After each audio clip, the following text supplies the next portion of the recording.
Hello, and thank you for joining us today. This will likely be our last webinar for 2021. This has been a really great series, and we're grateful to everybody who has participated either in a panelist or an attendee role or both. And many thanks to all the people who have requested to watch the videos afterwards, either because they missed it or they just loved our content so much they wanted to watch it again. But we are now pivoting back to live events. Yay!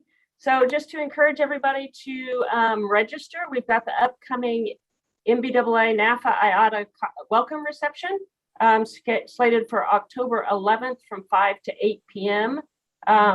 Details are on our website. So if you'd like to register, come join us in Vegas for our first live event in the last couple of years. I'm super excited to be getting back to seeing people in person.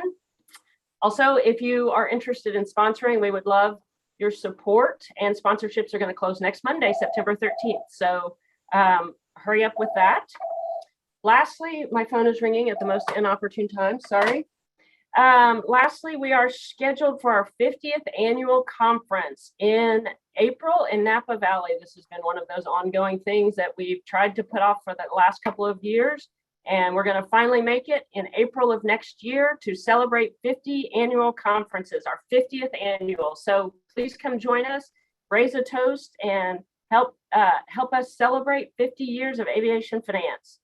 Minor details, if you have questions, you can ask them through the Q&A section of this webinar, and we've turned chat off to minimize distractions. And so now, without further ado, I will turn this over to Lee. Quick overview of our agenda. We're going to do the CARES Act, FAA modernization, and all the changes that are coming down the pike. They are numerous and profound, for lack of a better word. So we'll go through all of that and then hit digital signatures, which are already a part of the system, but also going to be implemented in the new changes with the FAA. And we'll open up to questions. We'll kind of try to take questions as we go. So that's, again, where you put it in the Q&A section. Ask your questions there. Now, without further ado, I'd like to introduce Lee, our moderator, and who will guide us through all this. And Lee, take it from there. Thanks, Tracy. Welcome, everybody. As Tracy said, I have to say, as we were working together to put this presentation together, there's quite a few things in the works and coming down the line that I think a lot of people may find they were not aware of.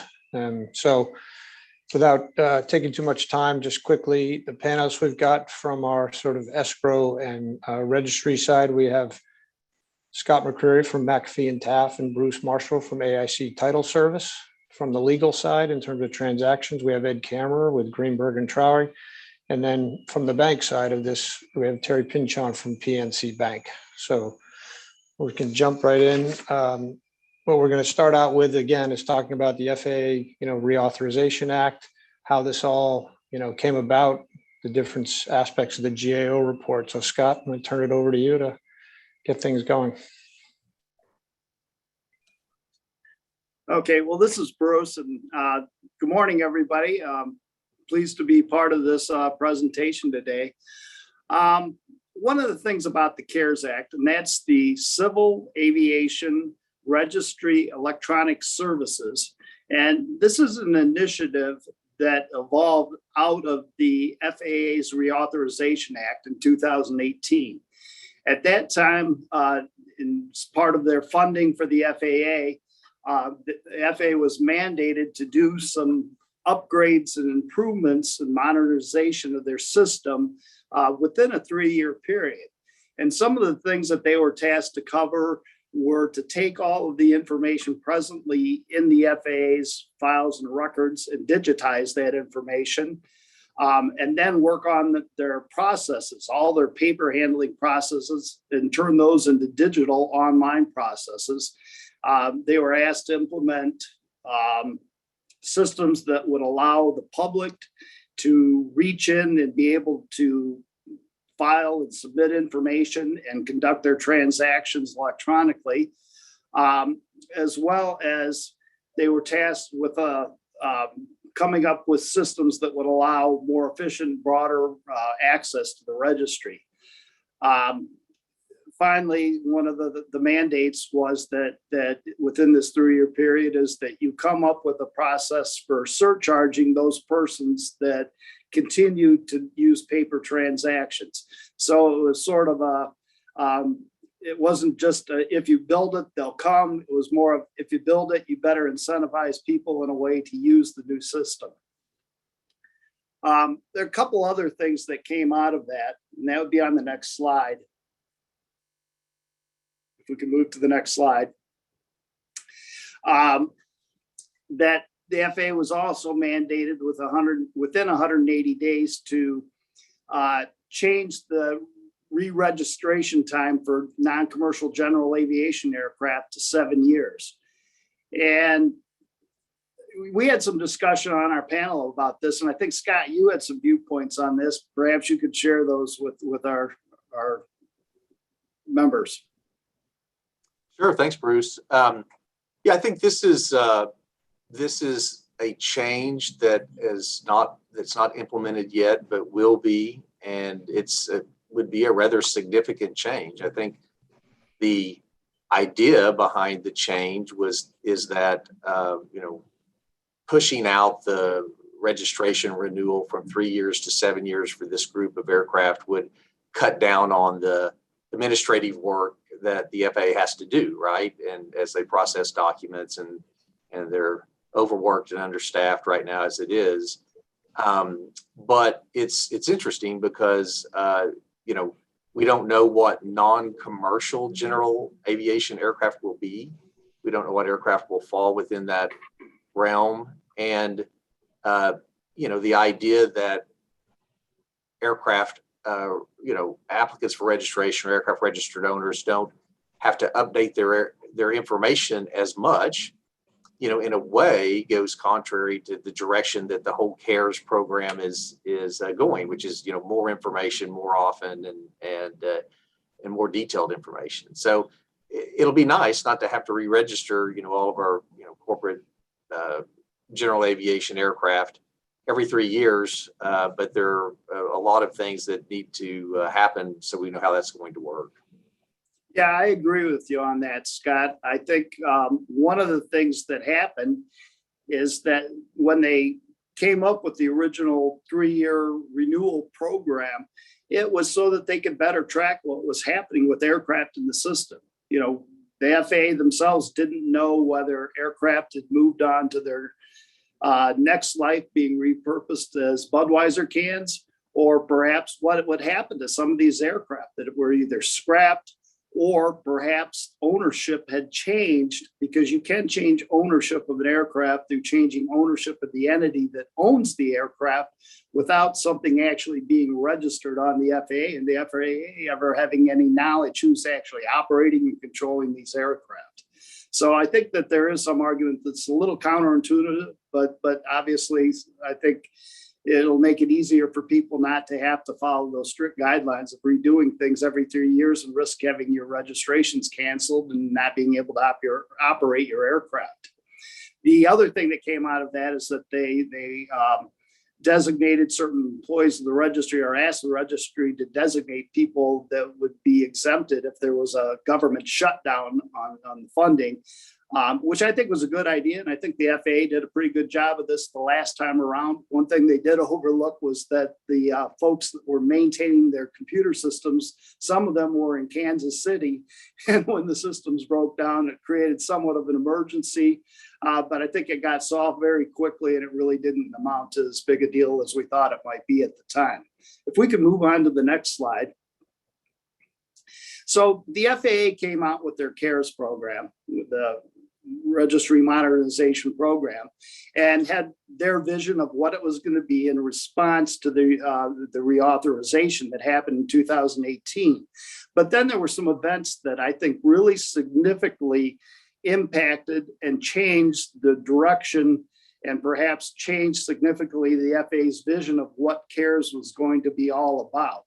And the first of these was a report that was, or an audit that was conducted by, and a report that was issued by the DOT Office of Inspector General in May of 2019. Now, they actually announced this audit back in April the preceding year.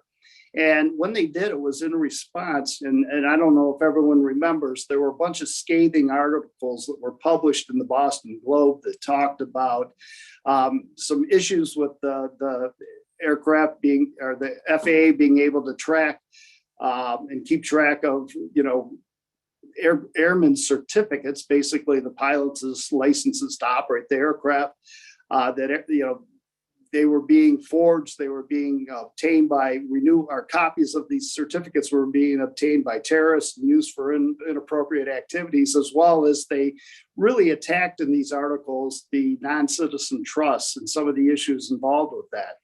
So the DOT came out, and this is the first time that I know in our office, we actually experienced anyone actually coming to our office to talk to us. We've never had anyone from the FAA registry here in Oklahoma City come out and talk with us.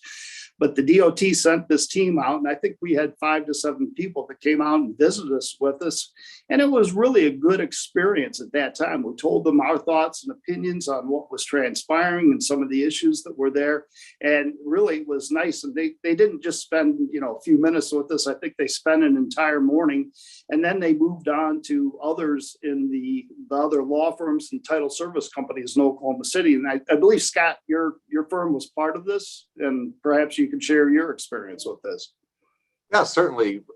We met with the IG folks, the DOT IG folks, and it was a very detailed several-hour discussion with multiple people, and they're certainly very focused on what they were doing. We came away from that meeting, and I think they expressed to us during the meeting that the initial report that the DOT issued was addressing more the computer systems, public access, those sorts of things. Their focus was a little more on, Homeland Security, law enforcement, those types of issues, and how do they have the information available at their fingertips to do their job in that regard. And so, we've been told, obviously, that report is still pending and should come out, but I haven't heard a timeline for it. Have you, Bruce? No, I haven't either. We still know it's pending and kind of await seeing that if and when it'll come. But the second thing that happened, probably the most significant audit that occurred, I think Congress wasn't accepting the fact that the DOT was conducting basically an internal audit. For people that aren't aware of the fact, the Federal Aviation Administration is actually an agency, a government agency within the DOT. They roll up into the DOT.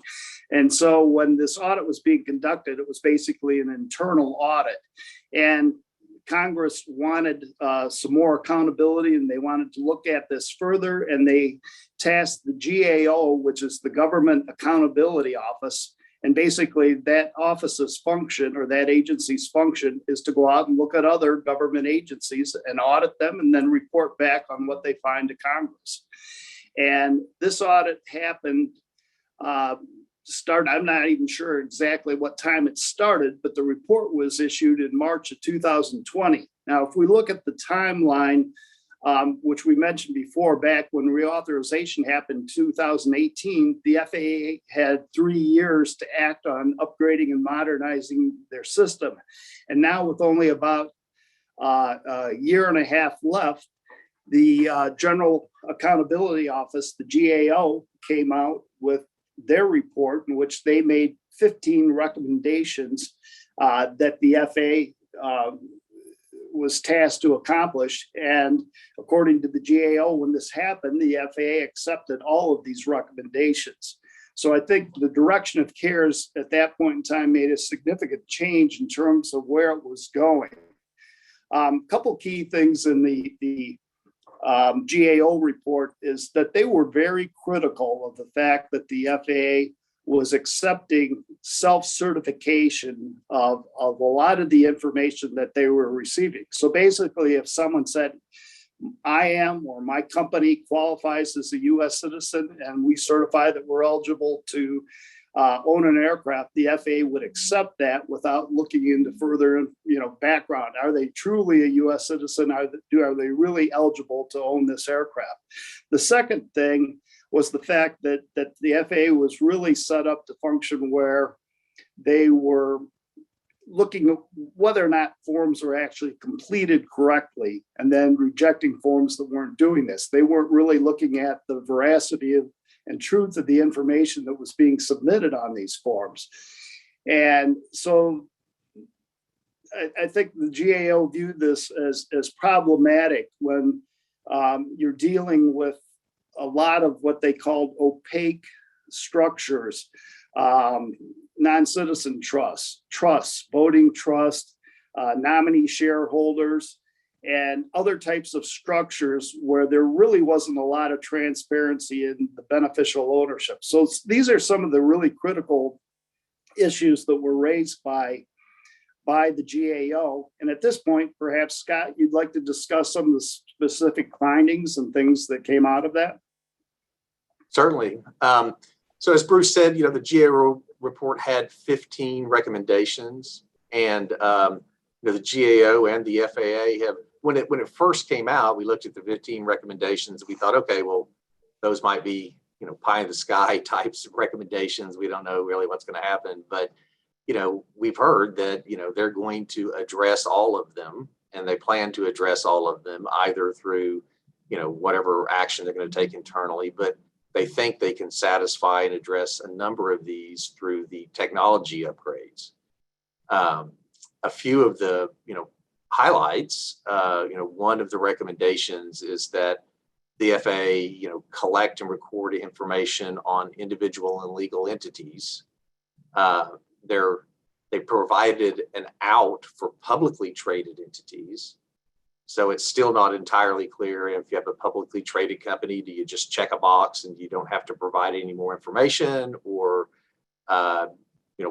what will a publicly traded company have to provide, and publicly traded where?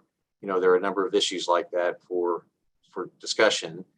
But they're specifically asking for the FAA to collect individual information on any individual or entity that owns 25% or more of an aircraft. We're not sure exactly whether that means just the applicant or the shareholder or its shareholder, how deeply they'll look for that information. But they're certainly going to ask for more information than they do now. And they're looking for detailed information, date of birth, physical address, driver's license, pilot license, tax ID numbers, those sorts of things they're going to collect. There is also a recommendation that they're going to increase fees. So we don't know for sure how much the fees will be increased, but they're certainly going to increase the fees. And another of the recommendations is that the information that is maintained in the ancillary files, the trust files, probably the power of attorney files, those sorts of things, that information is going to be collected more in an electronic format and, subject to their subsequent verification and review, just kind of like the information on an application for registration. So, what are they going to do with all that information? There were a number of recommendations, specific recommendations about that. And I just kind of would summarize them in that it used to be that we would file applications, trust documents, powers of attorney, whatever.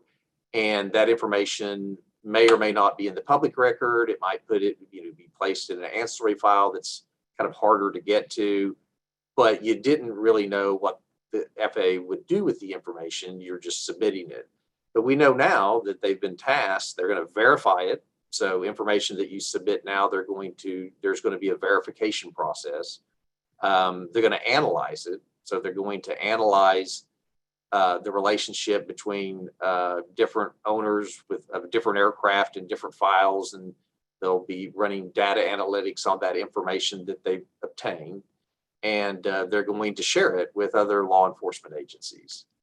And so, people just need that we don't know exactly how quickly that's going to happen, but it's certainly going to be something that it's going to happen, and the industry will need to get their mind around and understand when you submit information to the FAA, that's what's going to happen with it.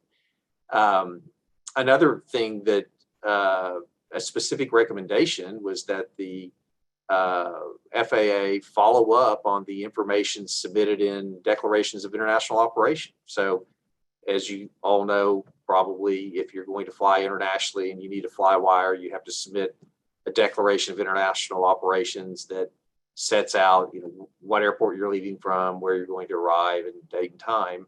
And for the most part, you know, that information is all accurate. It's all submitted in good faith. But it seems like there might be some instances where people are submitting that type of information and it's not necessarily verified. And the FAA is going to be looking into that now. Next slide, please.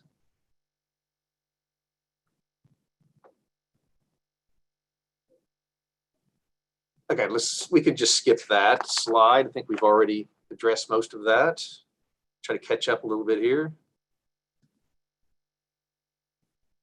So just what are some of the things that we're in? Next slide, please. So what are there we go. So what's some of the information that we're hearing that's not necessarily official, but we really think it's pretty good information, and we've got a pretty good idea that this is the way it's going to work. You know, one of the things that we've been told is that the registry will have 24/7 access now. We're not, again, entirely sure about the specifics of that, but we've been told that you're going to be able to file documents and order documents, 7 days a week, 24 hours a day. I'm not exactly sure how I feel about that, because I'm not sure how we're going to staff the office to handle those needs, or how what the industry is going to expect in connection with those types of demands. What do you think, Bruce? Well, I think from a practical standpoint, there's always been the issue of, people involved in transactions from overseas, on the East Coast, Central Time, which, coordinates and with the FAA's hours that they're open, as well as on the West Coast. There's always been that issue of trying to get business done with the hours that the FAA were open, that we were able to get information and access that information and keep things flowing. I also think from a practical standpoint, I'm not sure that lenders that get involved in transactions are going to change their hours for wire transactions, that those are suddenly going to become 24/7. But I know in our office, if business keeps up the way it's been over the last year and a half, we've actually had to look at possibly scheduling having people on shifts just to get the work done, just to have office space. We've filled up our current space because of the volume of business. But again, I think it's a mixed bag on that. The 24/7 type of thing suddenly gets everyone where they're on the clock all the time. And it's a mixed bag. I think there's advantages, but there's disadvantages as well. Right. Another change, they're going to allow every record and index that you could run at the FAA Public Documents Room, you're going to be able to run outside of the Public Documents Room. So that's going to be a big help for the industry. It's going to be a really big help for us, because we should be able to order those records and indexes. We're not bottlenecked into doing it at the FAA when the FAA is open. So we're kind of looking forward to that as being able to more efficiently process transactions. One of the bigger things too is that we understand that every party that files documents with the FAA, a party to a document, and I believe the actual parties doing the work, like Bruce's company or our law firm, you're going to have an account that's going to be vetted, sort of like, an account on the International Registry is what it sounds like, where you have to, pre-apply for the account, provide information. I don't know how much information, but you're going to have to provide information. It's going to be vetted, and then you're going to be approved. And then my understanding is that the law firms and title companies that regularly do the filings can then be assigned, like the aircraft owner can assign the ability to do a transaction or a closing to a closing company, but they're gonna have to create their own account. So that'll be a degree of complication and detail that we're not having to do right now. Next slide, please. We've been told, with big question, what about the confidential information that they're requesting? We've been told, which is what we would think, that it will be confidential. It's not going to be public.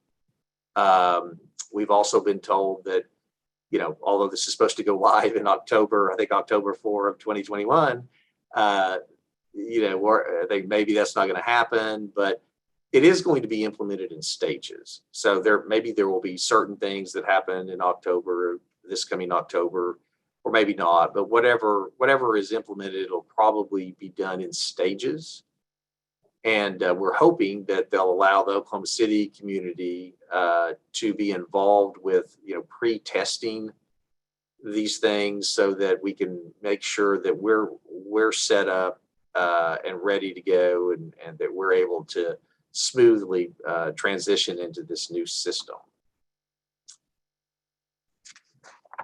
Scott, I have one comment on that. Given the anticipated October launch date, we haven't had any interaction with the folks at the registry in terms of anything that they plan, if they're even going to be capable of initiating something on October 5th. We really haven't had any interaction with them or gotten any feedback or a chance to get feedback on anything that's planned at this stage. So it'll be interesting to see in terms of, as you said, that rollout, whether or not they will get, the biggest users are the 20 or so companies, law firms and title service companies here in Oklahoma City that interact with that system. We're the biggest users of the system. And I don't think there's been a lot of effort at this point to keep us really updated, informed, and again, of the technical aspect of the processes, so that we'll all be ready to go when it happens.